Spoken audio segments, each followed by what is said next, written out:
on Saturday. Real quick, Steve, before we talk about Jordan Lyle and maybe his return to action and how that can impact something, let's talk about the folks getting him ready to play, and that is the University of Miami Sports Medicine Institute. If you consider yourself an athlete like a Jordan Lyle or just an active guy like Steve Kidd, who's out there boxing, staying in shape, probably not hard is to sit on the injured list with an injury or some pain. Maybe you try to hack your rehab, get back early. Compromising your movement or performance is not an option, and you want to be 100%. Call the experts at the University of Miami Sports Medicine Institute, whether it's elite competition like the University of Miami football team or just everyday people like you and me. University of Miami Sports Medicine Institute is the trusted choice for those who demand excellence. Set an appointment today, uhealthsports.com. It's not going to be a sports medicine procedure, but shout out to our friend Jerry. Hope all goes well. I know he'll be back 100% soon. So we're thinking about you, Jerry. Love you. Be good. All right, Steve. Somebody's coming back, we think.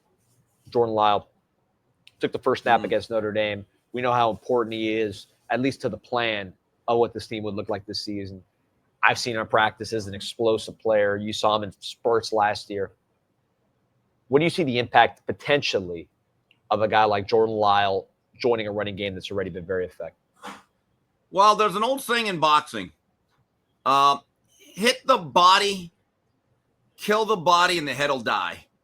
And I've said this, and I know people disagree. I believe Jordan Lyle should be the second or third running back after Fletcher and Marty Marr bludgeon teams to the body early. And I go back to when James Jackson was playing behind Edgerrin James. I thought he was much more explosive, broke off more of his big runs in a secondary role late in games after Edge had softened him up.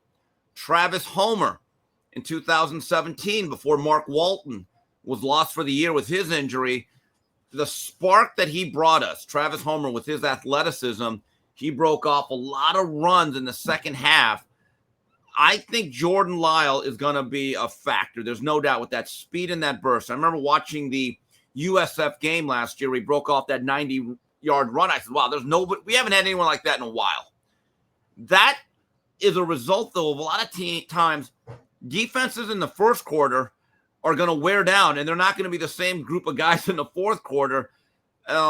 Jordan Lyle, most college teams now run a three-man rotation in back. Some even run four. They're going to get anywhere from 10 to 15 carries, most guys. I don't think it's important that Jordan Lyle becomes a guy that lines up on the first snap of the game and gets the first carry.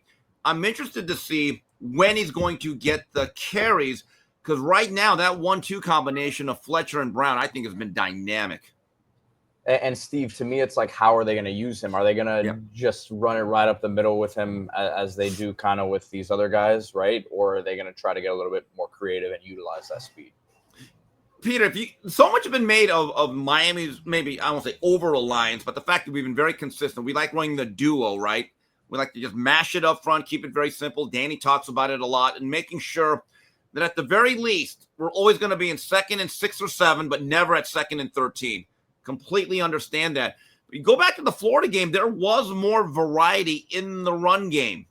It wasn't just a duo scheme. We were actually doing some things with some pulling. Those are the things that I think Jordan Lyle could be really good at. But that ability to give the guy a ball that could take it 75 yards absolutely can turn an offense in one play. Now, here's a question, guys. Now, Jojo Trader is expected to travel and be on the roster, right? Yep. Okay. That's going to be interesting because I think Jojo Trader has to make a decision here. Do you want to be a Miami Hurricane under Mario Cristobal or not? We are a serious program, and the days of Jeff Thomas lingering are over. And it reminds me of a story. And this is what I really respect about Mario is the standards that he is setting in terms of how you practice, how you play. One of my really good friends of all the former players is Dr. Claude Jones. You had him on the show about a month ago, Danny. Great guy. Has 3 national title rings. And one day we're talking, and I said, hey, what's your most memorable moment of Jimmy Johnson? Because he's the one who recruited him. And Claude said it had to be 87 or 88. So Claude had some sort of a knee injury. And this is before practice during the season. And they're in the training room, and all these players are getting looked over. It's about 20 minutes before practice. And so Jimmy's looking at all these players, and I'm imagining it's like Benny Blades, Fullington, Tolbert Bain, Selwyn Brown, Derwin Jones, and he's looking them all over. And, okay, how's he doing? Okay, all right. So Claude is like basically a red shirt. He's probably fourth on the depth chart because he really didn't play till about 1990 with Erickson. So he said he hadn't really spoken to Jimmy in a while during the season. You don't really actually talk to players and coaches unless you're in the rotation. So Jimmy's looking around and finally goes over to Claude's table. Claude says, "Hey, coach, how you doing?" He sticks out his hand. And Jimmy just goes, "Claude, I don't talk to injured players." He walked right out the door. Got to contribute, man. Yeah, it's go time. I mean, Jimmy was ruthless in his own way. But it's funny about Jimmy, though. 35 years later, Jimmy in his book Swagger actually mentioned Claude Jones as being how proud he was of him becoming a doctor and the type of people that the University of Miami produces. And I remember calling, or I texted Claude, and I said, "Claude, have you spoken to Jimmy?" He goes, "Steve, I haven't seen him since he left Miami." He goes, "Why?" "He just put you in his book." He couldn't believe it. So Jimmy was a wild dichotomy. He can be incredibly ruthless, but at the same time care about you. I find him to be a fascinating figure. But that is the program now. You either make progress and pull your weight, or you may not be a part of this program.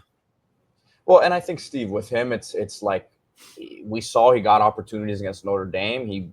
They threw him the ball deep there early in the ball game. Obviously, it wasn't a completion. We saw him have a couple good blocks. We saw him hold off from getting a personal foul. So I think it's with him when you ask what the expectations are that he's going to be traveling, is when he gets his reps. May not be a whole lot of reps, because we said even before he got nicked up, there were other guys who were showing that, hey, they probably deserve to play over him at this point. Now, does he potentially add a different element to the offense? Yes. It comes down to, hey, when Shannon Dawson schemes him up a couple looks here and his number's called, what is he going to do with it? Is he lining up in the right place? Because when we talk about practicing hard, a lot of that stuff comes down to, the mental side of it, doing what you have to do there, not just actually running harder in practice. It's like doing the things that lead to you getting the reps. And Amon harped on this. We had a 15-20 minute discussion on this last week about it. And if he takes advantage of those, maybe there'll be very, very small opportunities, because when we'll get it in the comments, hey, why did Jojo only get 7 snaps? I don't know what the game's going to look like.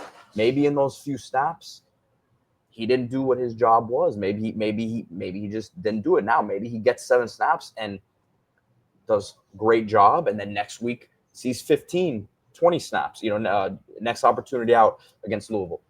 He's got to build up there. So Danny, that's just what you've been at practice much more than I have. I haven't been at any, but I have a question based on what you have seen. How does Trader change the dynamic of this year's offense with his ability? So Trader is not like Micah Danzy, right? That he's going to be a sprinter. He's very much a smooth athlete. And what I mean is he's the guy, just watch him in warm-ups. Bex talked about this. He'll do the one-handed catches effortlessly. I'm talking about like running full-speed routes and one-handing it. He'll do a backflip just like he's having a conversation with me and you. He's one of those just naturally athletic guys, not a sprinter. Danzy, I would say, is a sprinter. He's strong, right? He's muscled up, straight line. He'll break a tackle. He'll go 70 yards. He'll just separate with his running. Whereas with Trader, he'll separate on his route. Yeah. He'll separate just with his smooth change of pace ability. So I wouldn't put him in like a Santana Moss category or like an Andre Johnson. Those guys are sprinters. Like, you'll give them the ball and they're just going to run by everybody on top of all the other stuff they do. I would put Trader more in the, the continuum, let's say. The best version of it would be Amon Richards. He's bigger, but smooth guy that's just everything looks easy. And then the other side, still Amon was faster too. Yeah. No, Amon was the highest level. Yeah. And then you look at some guys like a Jacoby George, Stacey Coley, right? I would say other guys in that, still productive, not obviously at that level, but still productive. He's in that family. I think he can be better than a Stacey Coley. I don't think he'll be an Amon Richards. He can be better than a Stacey Coley and a Jacoby George, who are very productive players for us, but he's got to lock in. His ability to separate, he's probably the most – Tony separates really well, but he's probably the best separator along with Tony. You saw what he did against Iowa State, broke a tackle, went to the house. He can make big plays, but it's not going to be like a Danzy where it's just, hey, here's the ball, break a tackle and sprint. He's going to make big plays through his routes. He can adjust to the ball really well. He's good on his back shoulder throws. You just got to take care of his body, man. Not just the injuries. You got to get stronger. Another thing I love about Mario is that practice performance. And again, there are certain guys that are gamers. There really are. I let me give you an example in boxing. I thought Manny Pacquiao was the most mediocre fighter in sparring I've ever seen. And I saw hundreds of rounds at Wild Card. If you didn't know who he was, you never would have thought that this is one of the best fighters of the past 30 years. But he was an absolute gamer. When the lights were on, smaller gloves, no headgear, he became a different guy. But there was a track record that we knew of. You talk to most football coaches, 99% of players, the way they practice will absolutely matters. Practice matters. The way you perform in practice should be rewarded. I don't think Mario will ever move off of that mantra. Practice will matter. So one thing I'm seeing here,